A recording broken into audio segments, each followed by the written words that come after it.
Nima bo'ldi? Janob mer salom. Qadrli tomoshabinlar, bu juda ham muhim. Kanalga albatta obuna bo'linglar va like tugmasini bosib qo'yinglar. Hammaga oldindan rahmat. Salom, sen uxlab yotaverasanmi? Hozir tushunursan. Nima bo'ldi? Mana bularni sen qildingmi? Ha, men axlatni chiqarib tashlagandim. Axlatni chiqarib tashlaganding. Bularni yo'q qilib yerdan. Xo'p, janob mer, yo'q qilaman, vahima qilmang. Qanaqa vahima? Sasib ketgan hamma yo'q. Yo'qadi bularni hammasini. Tushundingmi? Bugunoq. Jinurson. Ha, do'stlar, mana endi bularni yo'q qilishga to'g'ri keldi. O'zi boshim og'rib yotibdi. Nimaga ikkinchisi paydo bo'lib qoldi hammayli. Jinurson. Mayli, bularni hozir olib borib tashlab kela qolaman. Hammaga salom do'stlar, mening ismim Drix va mana ko'rdinglarki, ertalabdan mer kelib boshimni og'rityapti. Mayli, hozir bu axlatlarni mana bu yerga o'rmonni bir boshiga qo'yib qo'yganim ma'qul. Mana bu ichida baribir hech kim yashamaydi, kellar shu yerga qo'yib ketamiz. Balki kimgadir mana bu qog'ozlar, butilkalar kerak bo'lar, unitazlar topshirib yuborishar va ishlab olishlari mumkin. Menga esa kerak emas. Mayli, hozir kelinglar tezroq fermamizni ishini tugataylik. Aks holda yana mir baqirishni boshlaydi, lekin ungacha esa mana bu axlatni tagida qolgan yerni tezligina tozalab tashlashimiz kerak. Tak, lopatka. Qaysi yoki fermani birinchi qilsamgina bilmayam qoldim, qaysini qilganim ma'qul. Bir tarafdan fermani qilsam hozir nimaga axlatni tozalab tashlamading oxirigacha deydi. Lekin hozir axlatni qilsam ferma qani deydi. Tushunursan, bu qishloqda umuman o'zi normal yashashning iloji bormi, yo'qmi? Bilmadim, juda ham qiynalib ketdim do'stlar. Menga yordam kerak. Umid qilamanki, kommentariyada yozib qoldirasizlar, nima qilishim mumkin. Bu qishloqdan ketganim ma'qulmi yoki qolganim ma'qulmi? Qandaydir qilib harakat qilish, tirik qolish uchun bu yerda meni asabimni o'ynamasliklari uchun. Lekin bilmadim nima qilishim mumkin. Qachon bu juychilar meni yaxshi ko'rishni boshlashadi. Mayli, nimaga sakrayapsan? Aqling joyidami? Sen o'zing nagoratlaringdan bir sakrachi. Hech nimani bosganim yo'q-ku. Bosmasang ham sakrama, farosatsiz. Eslab qoldim. Nima? Tushunmadim. Nima bu? O'ng oyoq bilan turmaganmi bugun? Xo'sh, janob mer, mana olib keldim. Yaxshi. Bo'ldi. Sen bola menga qara. Xo'sh, agarda yana ustingdan jalba tushsa, juda ham ko'p jitellar shikoyat qilishyapti. Nimaga? Baqir-chaqir qilasan, xo'sh, videolar olasan. Nima qilib yomonmi? Yo'q, hammaga xalaqit berib yuribsan. Shuning uchun ham agar yana bir marta ustingdan ariza qilishsa, qaydilasan qishloqdan. Yo'q, tushundim. Do'stlar, baqirib gapirish odatimni asta-sekinlik bilan yo'q qilmasam bo'lmaydi. Hey, sizning ismingiz Drixmi? Nimaga siz kechasi bilan musiqa qo'yyapsiz? Musiqa? Qo'shnilarga xalaqit beryapti ekan. Men ustingizdan birga ariza qilishga majburman. Nima? Iltimos kerak emas. Bo'ldi. Hech qanday musiqa bo'lmaydi, afsus. Men qonunga ko'ra shunday qilishga majburman. O'yinchilarning ustidan faqatgina merga ariza qilinadi. Tushunursan? Endi meni haydashadi. Rosan merning yoniga ketdi. Yo'q do'stlar, men chiday olmayman. Yaxshisi o'zim ketganim ma'qul. Bu qishloqdan bosh olib ketaman o'rmon ichiga. Yoki meni unutishsin yoki shunchaki sog'inib chaqirib olishsin. Hatto sog'inib chaqirib olishgani sog'inib chaqirib olishmaydi men hech qachon. Shunchaki unutib yuborishsin qilgan ishlarimni, masalan, mana bu yerga axlat tashlaganimni, baqir-chaqir qilganimni, kechasi baland musiqa qo'yganimni, shunchaki fond qo'yib ozginagina CS o'ynagandim. Shuni ham ko'ra olishmadimi? Mayli, hozir mana bu yerlarni yopay. Bo'ldi, shu bilan bu qishloqni tark etaman. Jinurson, bular meni sig'dirishmaydimi? Mayli, men bu yerda qolmayman endi. Tak, bularni hammasini olaman. Telefon va albatta instrumentlar hamda notebookni ham. Ajoyib, endi bu yerdan ketsam bo'ladi va umid qilamanki, meni boshqa hech kim bezovta qilmaydi. Xuddiki men bularni bezovta qilmagandek. Agarda mensiz dunyoda yashash shunchalik yaxshi bo'lsa, mensiz qishloq shunchalik zo'r bo'lsa, bular uchun mayli, ketganim ma'qul. Bo'ldi, kerakli narsalar qolmadi. Endi men shunchaki o'rmonga otlanaman. Xayr, 26-qishloq. Umid qilamanki, meni unutib yuborasizlar va hech qachon eslamaysizlar.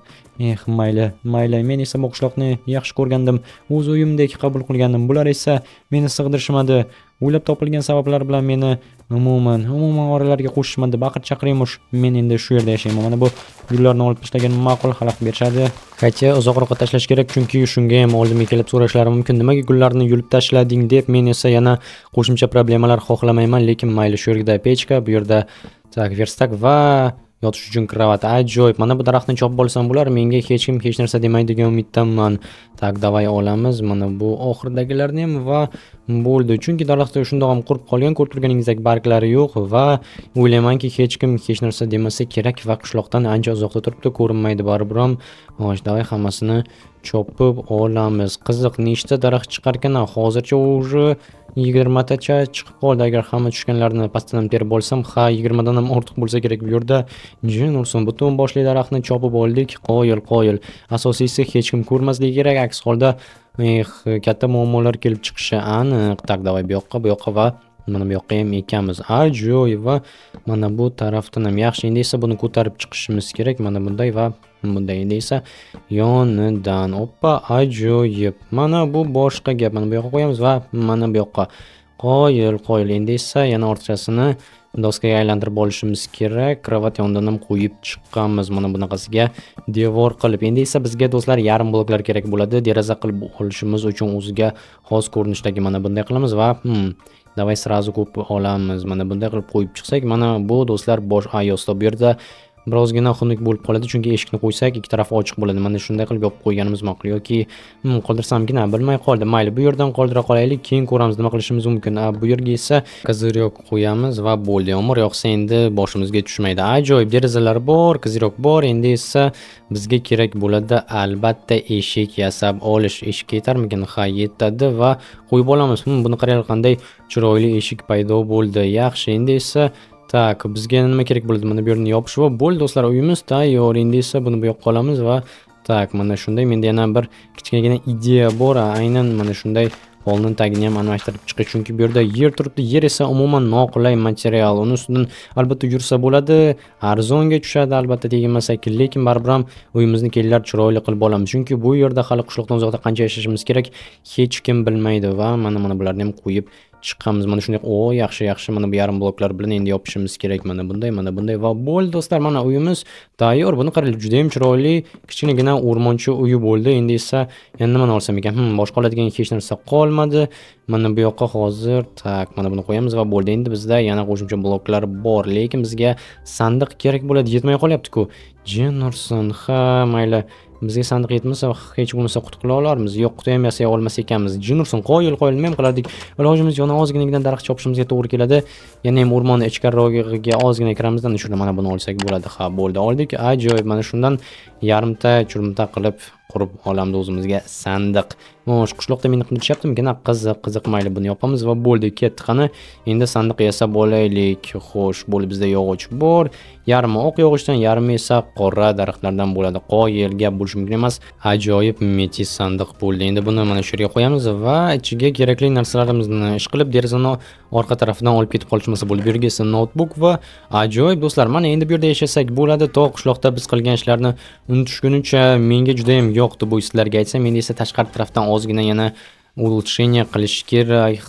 Kichkina omborxonaga o'xshab ko'rinyapti, lekin tashqaridan shunday oddiygina ko'ringani ma'qul, chunki ichkarida shuncha narsani qoldirdik. Notebookim va yana albatta pullar turibdi. Kelinlar, kozirokni salgina ko'taramiz bu yerda tom bo'lishi uchun va shifr o'rniga ishlatishimiz uchun yog'ochni yanamizga kerak bo'ladi mana bular. Va hozir biz nima qilishimiz kerak deyishingiz mumkin. Men sizlarga aytaman, tom tushib ketmasligi uchun albatta zabordan mana bu daraxtlarni chopib olamiz. Zabordan ustunlarni qo'yib olamiz. Davay olamiz hammasini. Yaxshi, shunchasi yetadimi? O'ylashimcha yetadi. Eng tepasigacha yetmadi qo'lim, lekin mayli. Tak, qaysi tarafdan kelganim? Yo'qotib qo'ydim. Bo'lishi mumkin emas.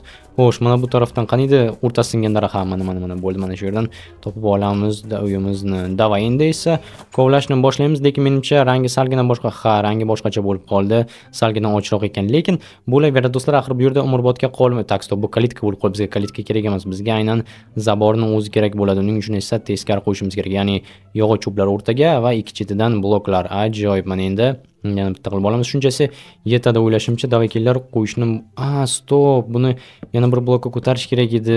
Yo-mayo. Okey. Hozir to'g'rilab olamiz. Bu unchalik ham qiyin bo'lmaydi. Mana bu yerdan olib tashlaymiz chiroyli qilib. Xo'sh, yaxshi va endi tepasidan qo'yishimiz kerak. Menda bormidi tepaga chiqish uchun bloklar? Mana buni qo'yib olamiz va endi o'rnatishimiz mumkin. Olamiz va yaxshi. Tak, davaykellar bu yerga sakrab o'tamiz. Endi esa tepasidan chiroyli qilib qo'yib chiqqanmiz. Mana bu yerda yo'may, noto'g'ri ketib qoldik-ku.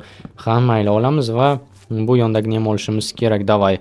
Ajoyib. Mana endi to'laqonli omborxona bo'lib qoldi, lekin do'stlar, men sizlarga aytayapman-ku, bu yerda biz umrbodga yashab qolmaymiz, baribir qishloqqa qaytamiz unutishgandan keyin qilgan ishlarimizni. Shuning uchun ham tura qolsin shu ahvolicha va endi esa tagini ham almashtirib chiqishimiz kerak. Albatta rangi mos tushmagani birozgina menga yoqmayapti, lekin nima ham qilardik do'stlar, bo'laveradi. Yashashga asosiysi shunchaki boshpanasiz qolmasak bo'lgani va ozgina qulay bo'lsa bo'ldi-da. Ha do'stlar, mana ajoyib o'y bo'ldi. Mana shu yerda endi yashab qolamiz yaqin bir necha videolarda, chunki boshqa qiladigan ishimiz yo'q qishloqda. Bizni u yerdan shunchaki haydab yuborishadi. Haydab yuborgan bo'lsam ber yoki ket deb o'ylashyaptimikin? Hech kim menga hozircha telefon ham qilmabdi. Balki qishloqqa o'tib kelarmiz do'stlar, nima deysizlar, ha? Qishloq bu yerdan ko'rinib turibdi. Albatta mana bu daraxtlar va o'tlarning orqasidanman, lekin baribir ham qarab kelishim mumkin.